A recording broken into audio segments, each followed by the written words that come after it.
дугаа гарсан.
Юм хатгаагүй бах юм.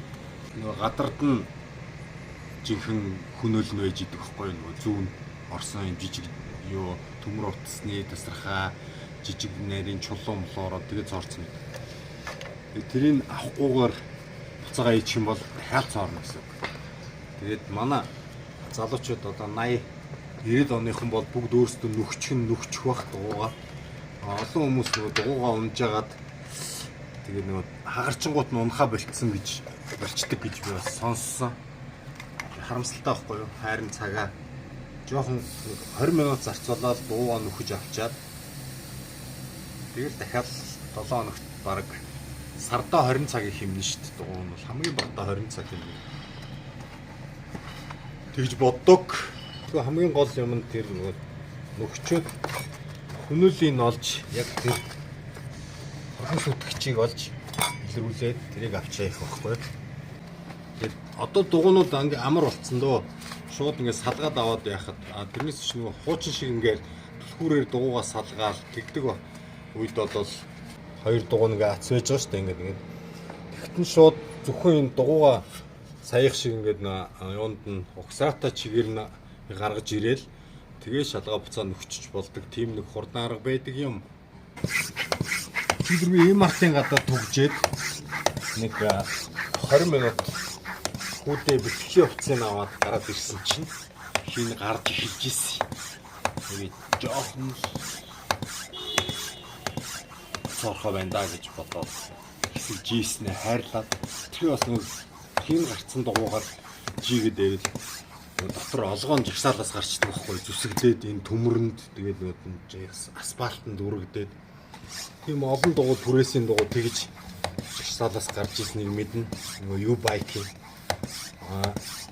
Өнөөдрийн нөгөө сайн уу хай сайн уу ч гэсэн нэг 30 хүрэхгүй хувь нь 1000 дугууны 270-аад нь жагсаалаас гарч ийн л гэж тийм мэдээ яваад ирсэн. Тэгээд тэр чи одоо нийт хэрэгэлсэн хүмүүсийнх нь л 30 хүрэхгүй хувь нь л жоохон хэрэгэл сураагүй байх гэсэн үг шүү дээ. Яг адилхан чанарын дугуй байхад чинь тий. Тэр энэ бас тийм муу үзүүлэлт биш. Бас 70% нь аягүй сайн хэрэгжилж гин гэж нөгөө өнцгөөс нь харах юм бол тий гамтаа хэрэгжилж гин гэвэл бас гоё юу байгаад байгаа байхгүй юу. За ингээд шигтгэгийг нийчэндээ.